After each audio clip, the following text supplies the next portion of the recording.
بسم اللہ الرحمن الرحیم۔ السلام علیکم ناظرین و سامعین۔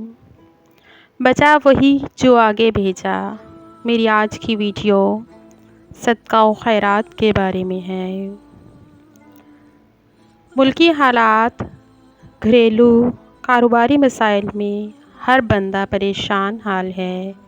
ایسے حالات میں کیا کیا جائے؟ ہر تکلیف و آزمائش اور سہولت و خوشی اللہ تعالیٰ کی طرف سے ہے۔ اس لیے پریشانیوں اور مصائب کا حل رجوع اللہ ہے، یعنی اللہ تعالیٰ کی طرف متوجہ ہونا۔ اللہ تعالیٰ کی طرف توبہ و استغفار کے ذریعے بھی متوجہ ہوں اور اپنے مسائل کا حل اللہ تعالیٰ کے حوالے کر دیجئے۔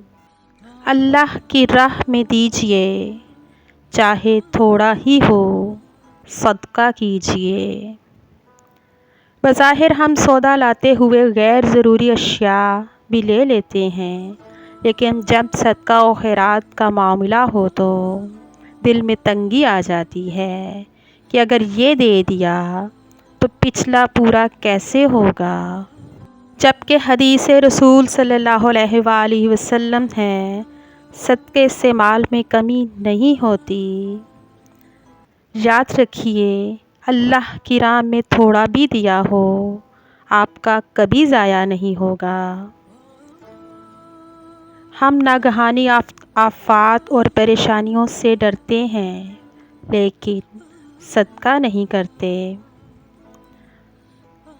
ہم شاپنگ کے نام پر فضول چیزیں خریدتے ہیں، مگر صدقہ نہیں کرتے۔ ہم اپنے مال میں بے برکتی کا شکوہ کیوں کرتے ہیں، جب صدقہ نہیں کرتے؟ ہم مصیبتوں کو دور نہیں کر سکتے، لیکن صدقہ تو کر سکتے ہیں نا۔ کیا ہمیں اللہ کے وعدے پر یقین نہیں ہے؟ سورہ بقرہ آیت نمبر 261 میں ذکر کیا گیا ہے، جس کا مفہوم ہے، جو اللہ کی راہ میں خرچ کرتے ہیں ان کی مثال اس دانے کی ہے جس میں 7 بالیاں ہیں اور ہر بالی میں 100 دانے ہیں۔ اپنی ہر بار کی شاپنگ سے غیر ضروری کسی شے کو کم کر دیجئے، خلوص دل سے صدقہ کیجئے، کیونکہ بچا وہی جو آگے بھیجا ہے۔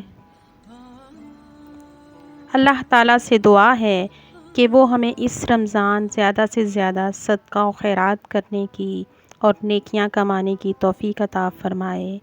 آمین یا رب العالمین۔ وما علینا الا البلاغ المبین۔ جزاک اللہ خیرا کثیرا۔ آپ سب کی سماعتوں کا بہت بہت شکریہ۔